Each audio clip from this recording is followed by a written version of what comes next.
Friends, ఆంధ్రప్రదేశ్లో కూటమి గట్టిన పార్టీల సీట్ల వ్యవహారం తలనొప్పిగా మారింది. నిరసన సెగలు వెలువడుతున్నాయి. కూటమిలో మొదటి నుంచి కూడా సీట్ల వ్యవహారంపై అన్ని పార్టీలు, మూడు పార్టీలు కూడా తలనొప్పి ఎదుర్కొంటూనే ఉన్నాయి. అంటే ఎంతో కాలం నుంచి పార్టీ కోసం పనిచేస్తూ సీటు వస్తుందని నమ్మినటువంటి చాలామంది ఆశాభంగంతో పార్టీకి రాజీనామా చేసి బయటకు వచ్చి వేరే పార్టీలో చేరేవారు కొందరైతే, పార్టీలో రాజీనామా చేసినా చేయకపోయినా పార్టీ వ్యతిరేకంగా పనిచేసేవాడు మరికొంతమంది. ముఖ్యంగా టీడీపీ దాదాపు ఒక 4-5 సీట్లు తప్ప మిగతా అన్ని స్థానాలకు అభ్యర్థుల్ని ప్రకటించింది. కొంత నిరసన వచ్చింది. నిరసన వెలువని వారు సర్ది చెప్పుకొని అభ్యర్థులు ఎవరైతే వ్యతిరేకంగా పోటీ చేయాలనుకున్నారో వాళ్ళందరినీ సర్ది చెప్పి సంయమనంతో చక్కదిద్దినట్టుగా కనబడుతుంది. లేదంటే పార్టీలోంచి వెళ్ళిపోవచ్చు, అంతకంటే మార్గం లేదు. కానీ తక్కువ సీట్లతో కొద్దిపాటి ఉనికిని చాటుకునే పార్టీలు రెండు, జనసేన, బీజేపీ. ఈ రెండు పార్టీలు కూడా సీట్ల వ్యవహారంలో నిరసన జ్వాల పెళ్ళుకిందని చెప్పుకోవాలి. ముఖ్యంగా బీజేపీకి అభ్యర్థుల సీట్ల ఎంపిక చూస్తే, పార్లమెంటు స్థానాలకు అభ్యర్థుల ఎంపిక చూస్తే, పార్టీలో సీనియర్లకు, పార్టీని నమ్ముకొని దశాబ్దాల తరబడి సేవ చేసినటువంటి సీనియర్లకు, దాదాపు 3-4 దశాబ్దాల నుంచి పార్టీలో ఉన్న వాళ్ళకి ఏమాత్రం విలువ లేకుండా గడ్డిపోచ సమానంగా వారిని తీసిపారేశారు. 6 పార్లమెంటు స్థానాల్లో ఒక్కరికి, సీనియర్కి, మొదటి నుంచి బీజేపీలో ఉన్న వ్యక్తి తప్ప మిగతా అందరూ కూడా టీడీపీ నుంచో లేకపోతే వైసీపీ నుంచో ఇతర పార్టీల నుంచో వచ్చిన వాళ్ళే కనబడతారు, కాంగ్రెస్ నుంచి. కానీ ఎంతో కాలంగా పార్టీ కోసం పనిచేస్తూ, పార్టీని నమ్ముకొని పనిచేస్తూ, పార్టీ ఉనికిని రాష్ట్రంలో నిలబెట్టినటువంటి నాయకులు, ఎన్నో ఆటుపోట్లను ఎదుర్కొని పార్టీ కోసం నిరంతరం కృషి చేసినటువంటి నాయకులు ఇవాళ సోజులో లేకుండా మట్టి కొట్టుకుపోయారు. వాళ్ళకి కనీసమైన విలువ కూడా ఇచ్చినట్టు కనపడదు. కారణం, ఆ పార్టీకి రాష్ట్ర శాఖ అధ్యక్షురాలిగా పురంధరేశ్వరిని నియమించడంతోనే ఆంధ్రప్రదేశ్ బీజేపీ శాఖ రూపురేఖలన్నీ కంప్లీట్గా పూర్తిగా మారిపోయాయి, సర్వనాశనం అయిపోయాయని పార్టీలోని అసమ్మతి సెగలు రేపినటువంటి అనేక మంది సీనియర్లు ఫిర్యాదుల వెల్లువ కేంద్ర బీజేపీ నాయకత్వానికి, జాతీయ నాయకత్వానికి లిఖితపూర్వక ఫిర్యాదులు పంపారు. ఏదో నోటి మాటగా చెప్పడం కాదు, లిఖితపూర్వకంగా ఫిర్యాదులు పంపారు. ఎన్నో ఉదంతాలు చూపించారు. నిన్న మనం కూడా మాట్లాడుకున్నాం. ఎక్కడో కడప జిల్లాలో సారా వ్యాపారంతో మొదలుపెట్టి బడా కాంట్రాక్టర్గా ఎదిగి చంద్రబాబు నాయుడు ఇంటి పక్కనే హైదరాబాద్లో గోడే అడ్డం, అంతకంటే అద్భుతమైన భవంతిని నిర్మించి చంద్రబాబు నాయుడు కనుసన్నల్లో నిరంతరం మెలుగుతున్నటువంటి వ్యక్తి బీజేపీలో తనపై ఉన్నటువంటి కేసులను వెలికి రాకుండా చూసుకోవడం కోసం చేరితే అతనికి, కడప జిల్లా అతనికి అనకాపల్లిలో టికెట్ ఇస్తారు. ఇది ఎంతవరకు సమంజసం? బీజేపీ కేంద్ర నాయకత్వం ఇలాంటివన్నీ ఆలోచించలేదా? ఆలోచించింది, నిస్సందేహంగా ఆలోచించింది. అయితే రాష్ట్ర శాఖ అధ్యక్షురాలు ఆమె ఇచ్చినటువంటి లిస్టు, జాబితా, దాంట్లో ఉన్నటువంటి అంశాలు వాళ్ళ పోటీకి ఆమె చెప్తున్నటువంటి కారణాలు ముఖ్యంగా బీజేపీ ఆమోదించింది, సమ్మతించింది అని చెప్తున్నారు. రాష్ట్ర శాఖ బీజేపీ అధ్యక్షురాలు నిరంతరం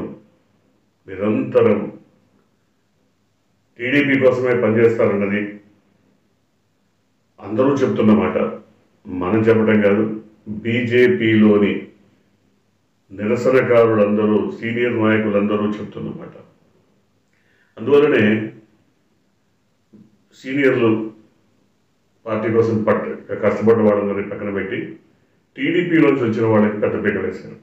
టిక్కెట్ల ఎంపికలో సరే, ఒక పక్క మాజీ ముఖ్యమంత్రి, అట్లాగే మాజీ కేంద్ర మంత్రి అయినటువంటి పురంధరేశ్వరి, కిరణ్ కుమార్, ఇలాంటి వాళ్ళు కొంత ప్రజల్లో గుర్తింపు ఉన్నవాళ్ళే. కానీ మరి సీఎం రమేష్ లాంటి వాళ్ళు నేరుగా ప్రజలతో ఎట్టి పరిస్థితుల్లో ఎక్కడ సంబంధాలు ఉన్నటువంటి వాళ్ళు కాదు.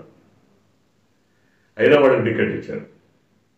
ఉదాహరణకి వైజాగ్ స్థానాన్ని ఎంతో కాలంగా ఆశించినటువంటి జీవీఎల్ నరసింహారావుకి తీవ్రమైనటువంటి భంగపాటు ఎదురైంది.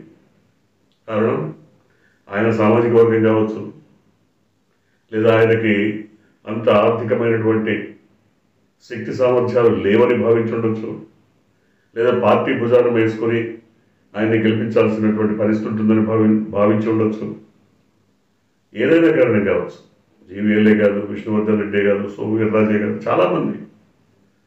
చాలామంది సీనియర్లు, అంటే బీజేపీకి ఉనికే లేని రోజుల్లో బీజేపీ కోసం నిరంతరం కృషి చేసి జెండా పట్టుకొని ఊరూర తిరిగినటువంటి వాళ్ళు వీళ్ళంతా.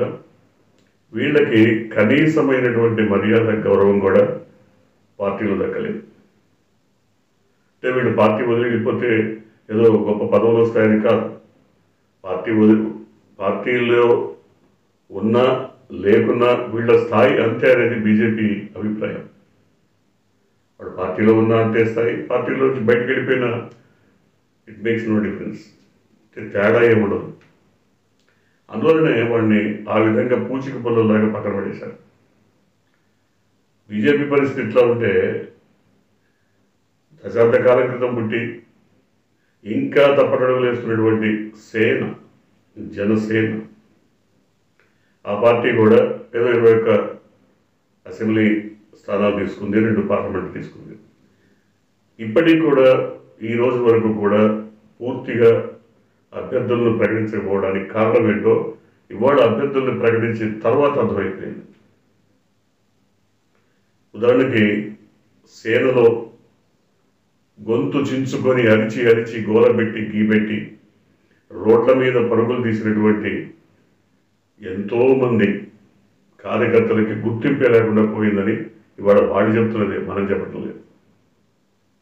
మాకు అసలు గుర్తింపే లేకుండా పోయింది.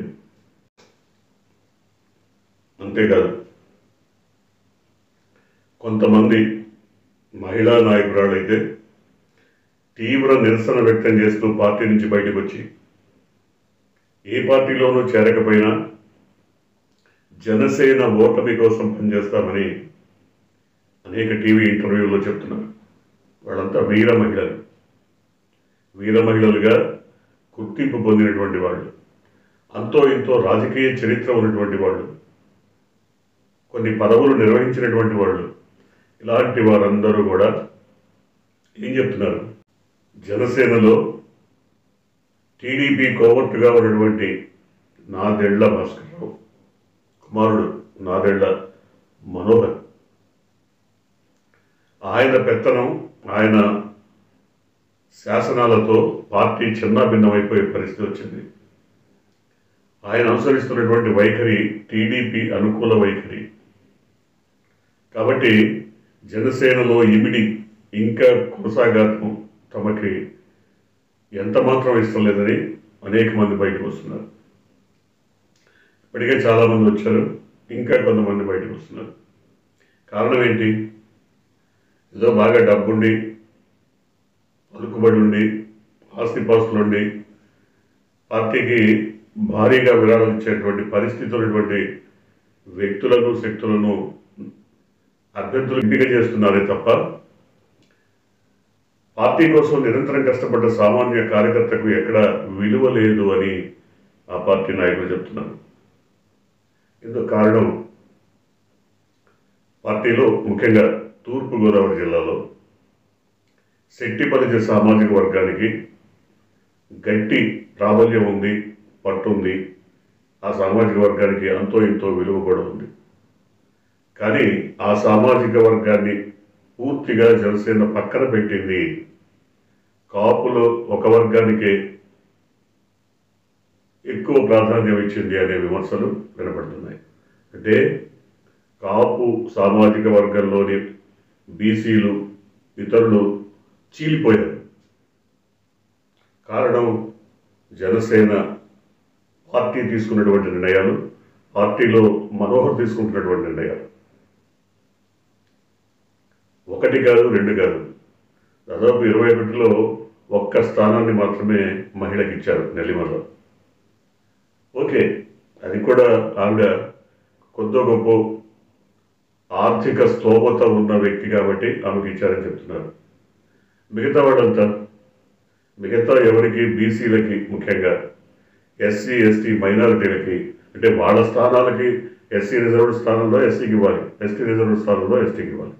అవి కాకుండా జగన్మోహన్ రెడ్డి చేసినటువంటి సామాజిక సోషల్ ఇంజనీరింగ్ ఏం చేశారు, ఆయన జనరల్ స్థానాలని కూడా ఎస్సీ ఎస్టీలకి, ముస్లిం మైనారిటీలకి కేటాయించారు. సో ఇటువంటి ఇంజనీరింగ్ మిగతా పార్టీలో ఎక్కడ కనపడదు. చూడాలి. ఇప్పటికైతే అటు బీజేపీలో కానీ ఇటు జనసేనలో కానీ టికెట్ల విషయంలో సీట్ల విషయంలో తీవ్రమైనటువంటి నిరసన జ్వాలలు వెల్లువెత్తుతున్నాయి. ఈ కారణంగా పార్టీలో నుంచి బయటికి వచ్చే వారి సంఖ్య కూడా పెరుగుతోంది. ఉభయ పార్టీల్లోంచి బయటకు వస్తున్నారు. వాళ్ళంతా కూడా వేరే ఆల్టర్నేటివ్ ఆలోచిస్తున్నారు. అంటే కూటమికి ఏమాత్రం సంబంధం లేకుండా మరో పార్టీలో చేరి పనిచేయటమో, లేదా ఇండివిజువల్గా ఈ కూటమికి వ్యతిరేకంగా పనిచేయటమో చేయాలన్న నిర్ణయాన్ని వ్యక్తపరుస్తున్నారు. చూడాలి. ఇప్పటికైతే బీజేపీలోనూ జనసేనలోనూ రగులుతున్నటువంటి అసమ్మతి నిరసన జ్వాల ఇప్పుడప్పుడే చల్లారేలాగా కనపడలేదు. ఏం జరగబోతుందో చూద్దాం.